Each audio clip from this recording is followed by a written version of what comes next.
So there's this great debate out whether it's better to clean residential or whether it's better to clean commercial. And as you can imagine, there are strong opinions on both sides, right? And some great cases, might I add. But I want to break it down for you today because as someone who made a great full-time living selling both, and I have my own opinions, I thought what I would do, because I get this question a lot. Hey, Tequila, should I sell residential or should I sell commercial? What do you recommend?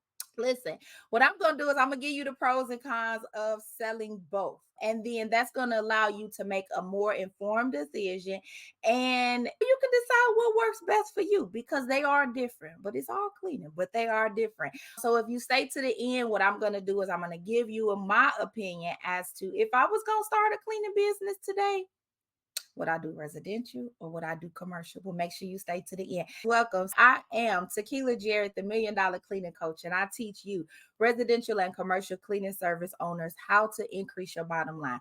I teach you how to create the profitable systems that your business needs to make those 6 or 7 figures. And welcome. If you have not subscribed to my channel, make sure that you click the subscription button and hit that notification bell so that you're notified every single time that I go live. And if you are looking to build your residential cleaning service, you need a coach, you need a mentor, you need a community. The Cleaners Academy is open for enrollment, so I hope to see you guys in the room. If you want more information, just click the link down there in my description, and all the information you need is there. But let's get into it, y'all. So if you are looking to start a commercial or residential cleaning business, which would you start with? So let's talk about the residential first. There are a lot of pros to residential cleaning, and the one most notable is the recurring income. So it's like that. I only got to sell once, but I got to keep you engaged. I got to keep the customer service high to keep you coming back, right? So that's the benefit of the recurring service. So if you think about residential, if you say, hey, I built my business up to 50 bi-weekly customers, what can you do? At the beginning of every month, you can pretty much determine what your income is going to be if you don't secure any more clients. So the greatest and the most notable pro to residential is that recurring income. And the way that you get that recurring income is because on the residential side, it's more of a relationship base. If you service residential versus commercial, or if you do both, I'm sure you can contest to this, and you could say, hey, you absolutely, on the residential side, you're building relationships. On the commercial side, it's more about the dollar. We don't care about who you are, how nice you are, you know what you stand for, none of that. We want to know what's the bottom line. So on the residential side, you're able to build up that business because you gain your customers' loyalty. And one thing that a loyal customer is going to do, especially one that's satisfied, is they going to tell other people. So it gives you the ability to grow your business with word of mouth, off of loyalty, creating those advocates. But this is one thing that you got to keep in mind if you're thinking about residential, which is a pro, is that you get to choose your hours. Because on the commercial side, that's not the case. But over here on the residential side, guess what? You have the option to say, you know what, we're only working Monday through Fridays, and by 6 p.m. we will be done working every day. You can set your life up and your business up on the residential side however you choose, whatever hours of operation that you want to have. Now that we looked at some of the pros of it, we know it's recurring. That money is going to keep coming in as long as you provide that service and providing it at a high level. We know that, hey, we're going to gain loyalty because we're building these relationships with our customers. They build relationships with their cleaners, especially once you start to develop those teams and the people start to stay with your organization. They're going to be going to the same houses. That's relationships. So you're building up that loyalty. And then lastly, listen, I get to choose when I want to work. If I'm not working on Saturday and Sunday, I'm not working on Saturday and Sunday. Absolutely. So that's the one thing is that, and that's going to be one of the cons on the commercial side. But what it is on the residential side is that, listen, you get your money as soon as you get paid. So if you looking to build your business and you like, hey, I don't have a lot of reserve, I don't have a lot of money to play with, residential is going to be for you because that money is coming in every single time you clean. Now let's talk about the dark side. because although there are a lot of pros on this residential side, it's the dark side. There's that seasonal demand. You might have built up your recurring clientele, but your business also is looking to or expects to earn money from one time and one off cleans. There are times within the year that those cleanings decrease because why? Especially after holiday time. So after Christmas season, January, February, we slow over here on the residential side. Why? Because people have spent absorbent amounts of money over the holiday season, which now decreases their disposable income. Getting your house cleaned is a luxury, and that comes from the disposable income. So if you spent it all, something gonna get cut. And it's usually the cleaning lady until we get our money back up. So having those seasonal demands, another time during the residential where the demand might decrease is back to school time. We got to get back to school fees. We got school clothes. We got supplies. So the cost for parents to send their kids back to school sometimes forces them to have to cancel their cleaning service because now the disposable income again has decreased. That's something that we have to take into account when we're looking at our residential. But then your job as the business owner is to know what? To know when those seasons and those periods are and to put those promotions in place to make sure that you can continue to get revenue into your business. That's your job. That's the part we forget. Yeah, it's a seasonal demand, but what are you doing during those slow periods? Because your revenue really doesn't have to decrease. It's just what strategies do you have in place to make sure that you're still bringing in that revenue. The residential side, I can definitely say that is more labor intensive. That's one of the cons. On the commercial side, it's not as much labor. It's not as much of the up and down. It's not as much of the stretching and the scrubbing and the repetitive motions on like your joints and your nerves and things of that such. So if I was to look at a con on the residential side, it's the labor intensity of it, which then creates a higher turnover because a lot of people say, hey, I love to clean, but it's different over here from when you clean in your house. It's different over here. It ain't like cleaning your house. When you're cleaning your house, you doing it, when you feel like it. But when you cleaning for somebody else, we got a time, we in and out. So what might normally take you 2 days to do at your own home, you got 2 hours to do it over here. So it's a little different. So people come over here to work and they realize, ooh, this is a little bit more than what I thought it was going to be. And then that leads to the next point is that there's high competition. Again, why? Because everybody thinks, I'm gonna start this cleaning business. It's gonna be easy breezy. I'm just gonna have me a few contractors and we just gonna get it done. That's not everybody's story. Now there are people that do it and do it at a high level, but they have them systems set up. They done already put those things in place to make sure that if something go wrong, what's our system to rectify it? To make sure that they can keep the sales coming in, to keep the leads coming in. But when you don't have that, the competition is going to literally eat you up. So can you come in this business and dominate? Absolutely. But what is setting you apart? And a lot of people, they look at it and they look at the money. They look at, oh, they made $500 cleaning that house and they was only there for 3 hours. Shoot, I need to get in this business. Oh, they made. Yeah, but you don't know what it took to get there. So we always look on the outside looking in, but we never on the inside really looking out. So that's the part of the intense competition because people think it's so easy just to get into this market and dominate, but you got to really set yourself apart. Now, if you want to grow your residential business, the Cleaners Academy is open. I'm just putting it out there for you. So click the link in the description and learn a little bit more about the Cleaners Academy. So if you want to be in the room, if you want to be in the place where you get me, I'm just saying, and you get a community of like-minded business owners who are also either at the same place you are or farther along in their business. I've had 20-year business owners in the Cleaners Academy. So listen, it's the place to be. Click the link down there in the description. Learn a little bit more about it. So now let's go on over here to this commercial side because it's a love-hate relationship over here. So when you're thinking about the commercial side, I want you to think about the sales period. So when you think about a sales period, you got to think about commercial as when are they going to be ready for me? So if you are looking to get into commercial and you say, hey, I want to start putting out bids, I want to start, submitting quotes to get commercial, they're only looking for you once every 12 to 24 months, if not longer. Why is that? Because they're on long-term contracts. Most businesses not going to break the contract. They're going to continue to go with the service, make their complaints. They're going to be irritated. But as soon as that contract is up, they cutting you. So on the flip side, if you do a good job, what does that mean?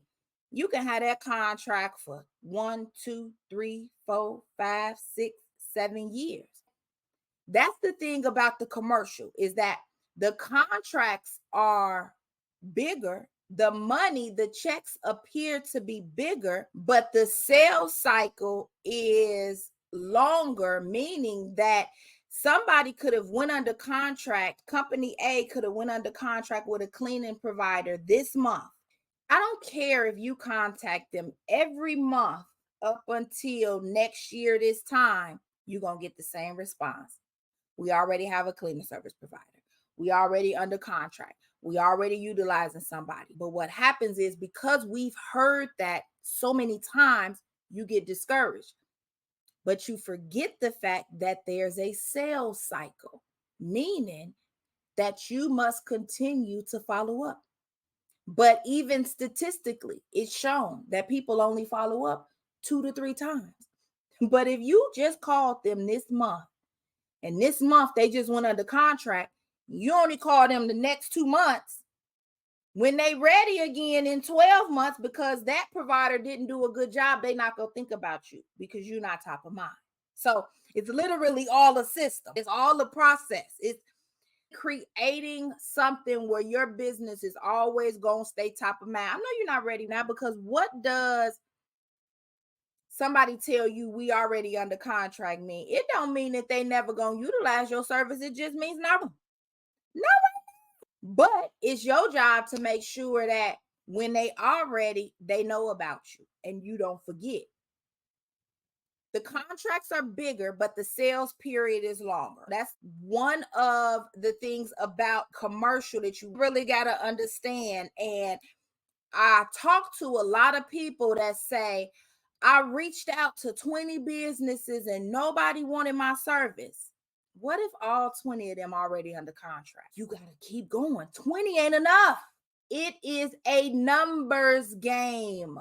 So if you can say your conversion is 2 to 3%, which is on average, talk to any sales company, talk to any sales rep. If they tell you their sales is over 3%, their conversion, they're doing something great, and you need to model what they're doing.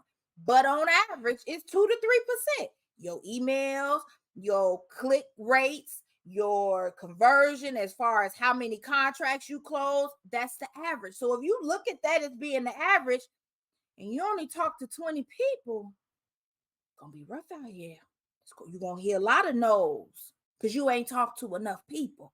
Okay. So on the commercial side, yes, the money is there. Yes, the opportunities are there, but it's gonna require a different type of business owner, one that really understands the sales journey and understands all the different ways for you to go about securing these contracts. Government contracts, responding to RFPs, public and private. Understand the difference in both. Understanding the importance of knowing your numbers, because on the commercial side, one of the cons is the price sensitivity. Think about this.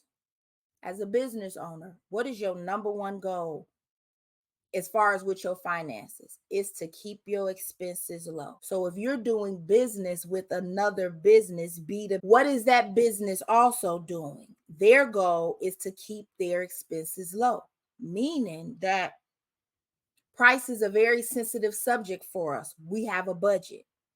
So if you as a business owner can't streamline and cut as much of your cost and your overhead, it won't reflect in your prices, which will mean you are going to secure less commercial sites, because the company who is streamlined and able to cut as much of their overhead and indirect expenses they're going to come in at a better price. They're going to get the opportunity. Not saying all, but even in Illinois, it's a lowest, most responsible bid state, meaning that first we're going to look at the cost. How much is the price? What are they charging us? Then they're going to look at who's the most qualified. So they're going to start at the lowest. Do they meet all of the requirements? Nope. They're going to start at the next lowest. Do they meet all of the requirements? Somewhat. Guess what? You're going to go into the pile to move on to the next. But I guarantee you the first determining factor was the price. As a business owner, it's critical for you to understand your numbers. You hear it all the time. But as I break things down more and more, you start to see how important it is for you to understand and know every number in your business, especially on the commercial side. The one thing you have to remember is that it's always going to be more houses than there are businesses. And that's another reason why you got to understand what the sales journey of that business is. What's their sales process as to being a buyer? Because when they secure your service, they are a buyer of your business, a buyer of your services. Now, on the commercial side, one of the great opportunities that you have is upselling. You can upsell a lot more on the commercial because they have upholstery. So a lot of the commercial places have office spaces, have reception areas. Upholstery cleaning is really important because they got a lot of traffic coming through. Floor care, window cleaning, high dusting. A lot of times when you go into these big retail stores like a Walmart, your little duster ain't reaching all the way up to them ceilings. You got to have a specialized equipment to get up there. So that could be an upsell that you provide to the commercials. You have an opportunity to greatly or substantially increase your revenue because of your upsell opportunities. But the downside of that is the high investment. A lot of the equipment, especially like floor care, things of that such, unless you're going to outsource them, equipment is costly. Lastly, as far as the cons on the commercial side, if you're not ready to be up at 1:00 in the morning because your employee didn't show up and that office open at 8 and you need to go fill in because ain't nobody answering their phone, you can't get nobody to go work, this might not be for you. I'm just saying. Nighttime and weekends, you definitely working them. So I remember having a Fresenius dialysis clinic. I hated it. Paid well.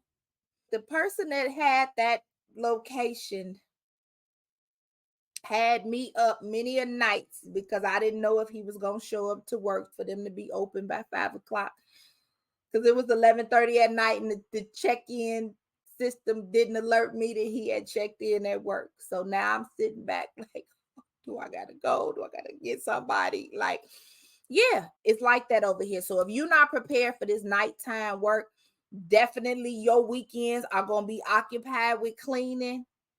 This might not be for you, but if you are, it's a great opportunity for you to develop your sales skills, develop your conversation skills, develop your communication. Why? Because this requires you to be able to communicate more so than on the residential side. You got to really display your value over here on the commercial side, that you are able to handle what it is that they are requiring of your services. Here we are at the end. And I promised y'all that I was going to give y'all my bonus. And my bonus is, what would I do if I were starting a business today? Honestly, if I were starting a business today and I had to decide if I were going to start off residential or commercial. Now, when I say start off, I'm not ever telling you to do one or the other. What I'm telling you to do is to create your systems and your processes for one, perfect that, and then expand and open up your business to provide more services or into another sector, which will be either commercial or residential. That's what I'm telling you, is to learn everything, because they're two totally different type of businesses. They cleaning, but they require two different types of operations, two different types of management, even different chemicals and equipment, even different training. So I want you to look at it as two different businesses and which one are you going to operate. So for me, I would have to say residential.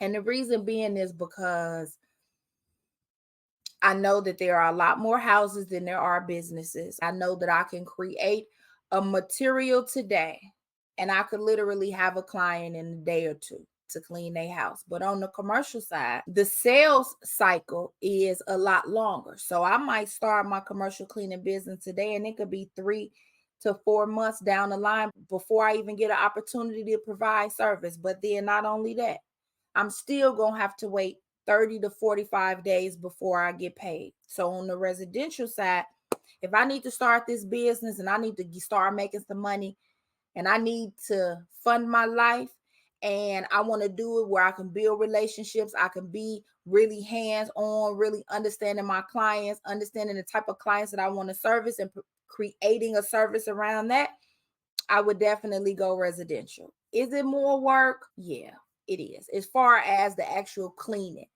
If you are looking to start or grow a residential or commercial cleaning service, make sure that you weigh out the pros and cons. Make sure that you subscribe to my page. Make sure that you turn on the notification. Bye, y'all. See y'all tomorrow.